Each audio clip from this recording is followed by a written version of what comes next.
maíz es uno de los elementos que sustentaron el desarrollo de nuestra civilización y que maravilló a los europeos hace 500 años. Desde su descubrimiento se convirtió en el principal alimento de los primeros pobladores de este territorio llamado México. Posteriormente fue adoptado por todas las culturas del mundo, lo que afirma que sin el maíz, la existencia del mundo actual no sería igual. En México, el número de razas de maíz se debe a la diversidad de cultivo y a las diferentes necesidades de los productores y preparación de la misma planta, y en algunas ocasiones hasta a las interpretaciones místicas y religiosas que le dan en algunas partes de la República. Por la antigüedad de la planta en nuestro territorio, las diferentes condiciones ambientales y las necesidades de sus cultivadores, se aplican diversas tecnologías en nuestro país y es posible identificar desde la técnica más elemental, roza, tumba y quema, hasta la más desarrollada en agricultura de riego con alta tecnología. Entre esa diversidad de técnicas, nos referiremos a la producción de maíz bajo humedad residual, sistema que se distingue por los trabajos que se realizan con la finalidad de captar y conservar la humedad. Prácticas que sin ellas no sería posible la obtención de cosechas. Durante años, los productores fueron generando las técnicas de humedad residual como respuesta para adaptar a condiciones geológicas, localización geográfica, factores culturales y ciclos climáticos. Estas condiciones se encuentran principalmente en los valles altos, que se forman a lo largo del eje neovolcánico en los estados de México, Puebla, Tlaxcala, Michoacán, Jalisco y Veracruz. La zona a la cual nos referimos se encuentra a 19 grados latitud norte, entre los 1800 y 2500 metros sobre el nivel del mar. Se trata de los valles de formación reciente, producto del relleno geológico con cenizas volcánicas emitidas en las erupciones. En estos lugares el material geológico proporciona características constantes a los suelos, tales como textura gruesa, friables, fértiles y fácilmente erosionables. Los suelos presentan la facilidad para conservar la humedad mediante un manejo adecuado que impida la pérdida por evaporación. Las comunidades asentadas en esta ubicación geográfica y altura sobre el nivel del mar sufren temperaturas bajas con un número elevado de días con heladas. Bajo estas condiciones, la planta de maíz requiere de 7 a 8 meses o más para madurar. Sin embargo, únicamente tienen 7 meses con humedad procedente de lluvias y 7 meses libres de heladas. Por estas características, el productor requiere de humedad en el suelo para sembrar durante los meses de marzo y abril, adelantándose de esta manera al inicio de las lluvias y así proteger al cultivo de las heladas tardías y evitar los daños en los meses de octubre y noviembre, cuando el grano se encuentra en el último estado de maduración. Las prácticas para la conservación de humedad consisten en una serie de actividades que se inician justo antes de levantar la cosecha, a mediados de octubre, y se continúan cuando menos por 3 o 4 meses más.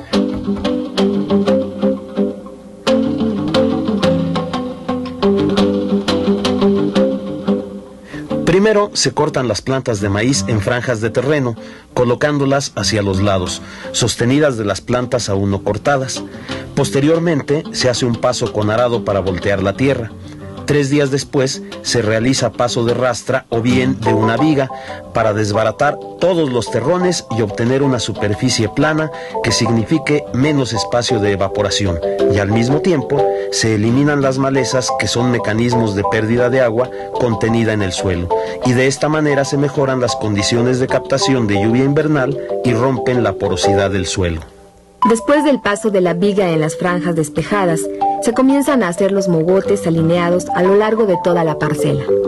Entonces, se realizan las mismas operaciones que en las franjas barbechadas, de tal manera que en toda la parcela se obtendrán las condiciones para captación de la humedad precipitada en los meses invernales, para conservarla como humedad residual de reserva para el siguiente año.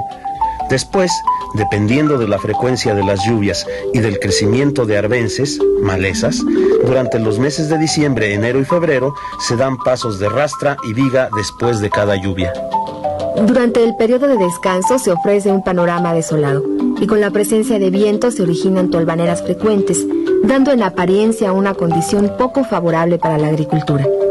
Sin embargo, con las prácticas de conservación de humedad, esta se encuentra a 10 centímetros de profundidad, suficiente para que germinen y crezcan las plantas durante sus primeros días de vida.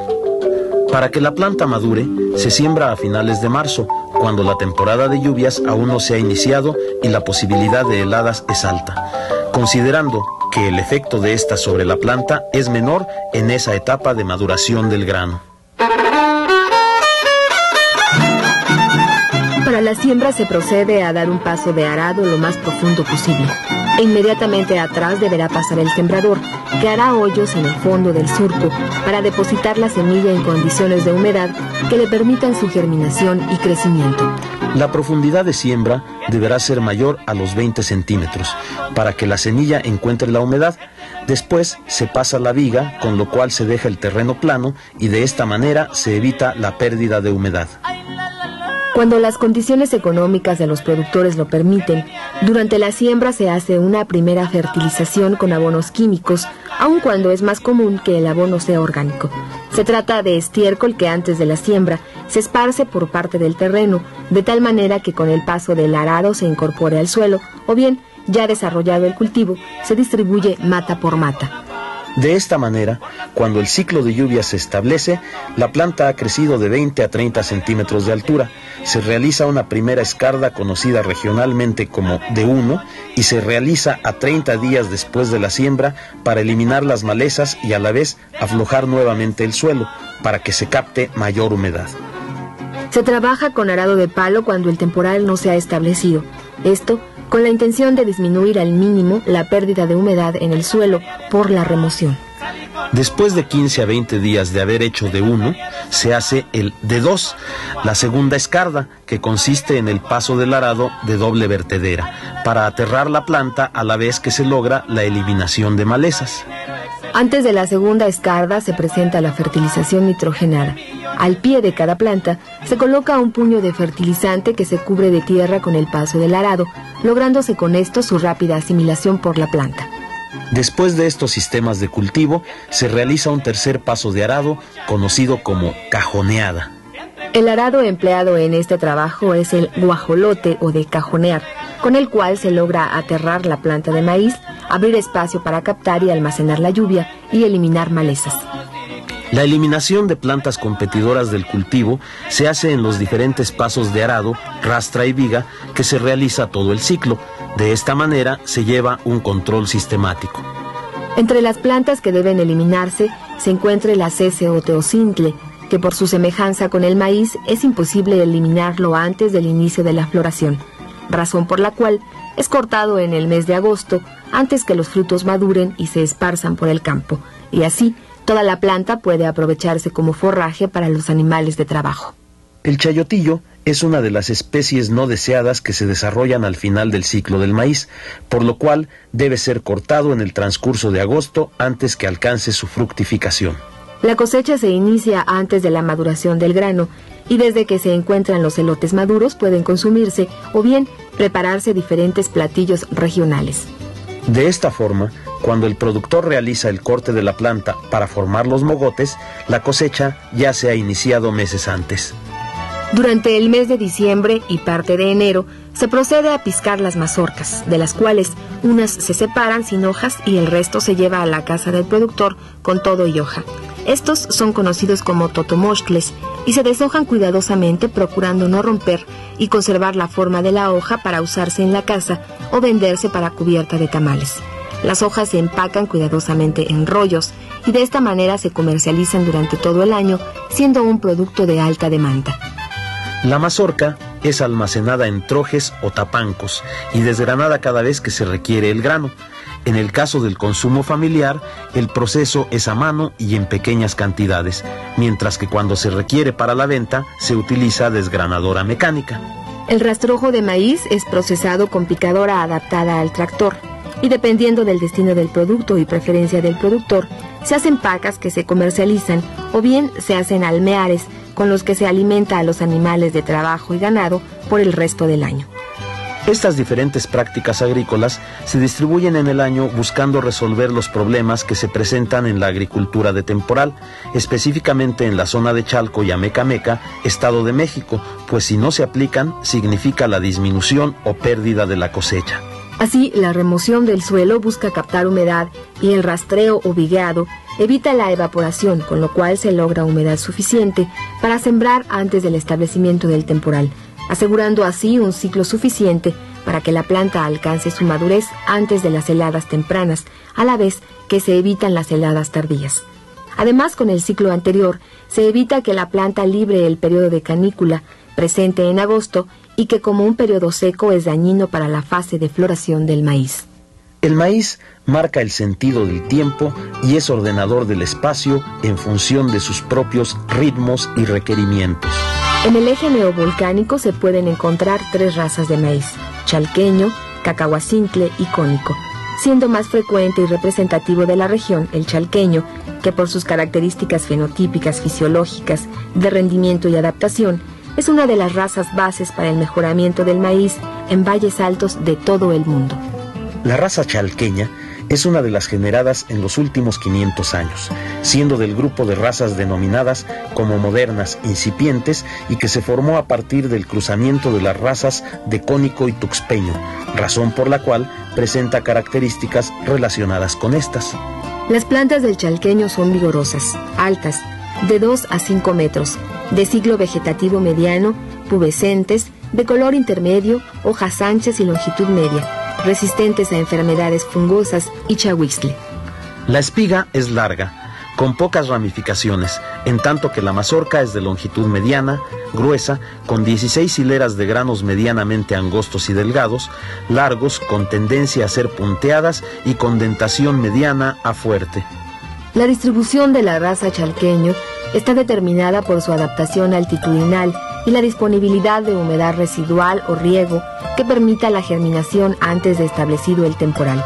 Con esto, se obtiene una planta vigorosa y rendidora. De hecho, se considera que la tecnología de humedad residual ha generado al maíz apropiado, y este es el chalqueño. Entre los maíces complementarios se encuentra el cónico, el cual presenta plantas cortas, precoces, hojas escasas y espigas cortas con pocas ramificaciones. Mazorcas cortas de forma cónica con adelgazamiento pronunciado.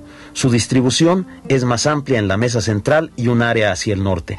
Se encuentra entre los 2.200 y los 2.800 metros sobre el nivel del mar y se prefiere para las siembras de temporal, aun cuando se pueda sembrar bajo humedad residual. Las necesidades de fuerza para la realización de las prácticas agrícolas se cubren con animales de tiro, siendo estos caballos y mulas. Más del 50% de los productores los poseen, pero no deja de ser importante la presencia del tractor, principalmente en labores de preparación del suelo. En algunas comunidades se ha encontrado que el 40% de los productores usan solo animales de tiro, 4% únicamente tractor y un 56% combinan ambas fuentes de poder. Por lo anterior vemos que los instrumentos de trabajo de tracción animal son los de mayor importancia. Es por esta razón que el 95% de los productores con animales de tiro poseen un arado de palo, mismo que presenta ventajas, ya que al ser un grado simétrico sin vertedero, no voltea el surco, favoreciendo con esto la conservación de la humedad en el suelo. En una proporción similar se encuentra el arado de vertedera tipo Oliver, empleado para labores de barbecho, al igual que el arado Z, el cual es de doble vertedera y se emplea para la siembra y segunda escarda D2. Por último, el arado aletón de cajón o guajolote es un arado de diseño exclusivo para la labor de cajoneado, aterrado de la planta que a la vez busca la captación y conservación de humedad. Como instrumentos de igual importancia en la práctica para conservar la humedad, se tiene la coa, utilizada para rascar al momento de depositar la semilla, y la viga, palo empleado durante el vigueado. Como sucede en todo el territorio nacional con la agricultura tradicional, en esta zona la producción se basa en el uso apropiado de las condiciones ambientales, gracias a la aplicación de tecnología generada localmente o bien con la adaptación pertinente.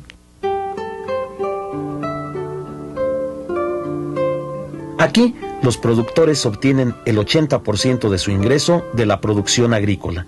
El 20% restante proviene del sector servicios y por la cercanía con la Ciudad de México y el crecimiento de los pueblos, algunos de sus miembros se ocupan en otras labores que reditúan económicamente a la familia.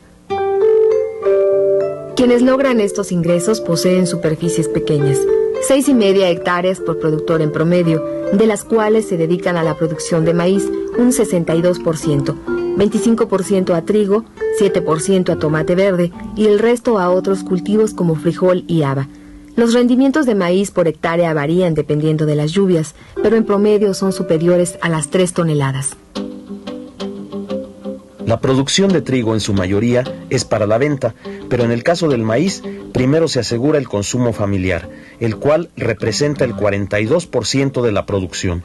Después, el consumo por los animales domésticos, el cual asciende a un 8%, y aproximadamente el 50% de la cosecha se destina a la venta. La producción de maíz bajo humedad residual alcanza rendimientos unitarios que superan en más del 100% de la medida nacional. Esto repercute en que las unidades de producción adquieran ganancias de aproximadamente un 33% de la inversión necesaria para su producción. En estas condiciones, la agricultura sigue siendo opción con posibilidad de mejorar. Así, la región Chalco-Amecameca tiene las condiciones óptimas para la obtención de altos rendimientos de maíz, pero por su cercanía con la ciudad más grande del mundo es presa de su crecimiento, ya que con la nueva legislación agraria y los altos costos de los predios para vivienda, los mejores terrenos agrícolas de la Cuenca de México se ven amenazados, y es posible que terminen sembrados con casas, destruyendo así el nicho de producción en donde se generó y se ha conservado la tecnología de humedad residual. Y que con lo anterior se provoque que la imagen de la patria pase a formar el México de los recuerdos, el México que se nos fue, el México sin maíz que no es México, es otro México, un triste México.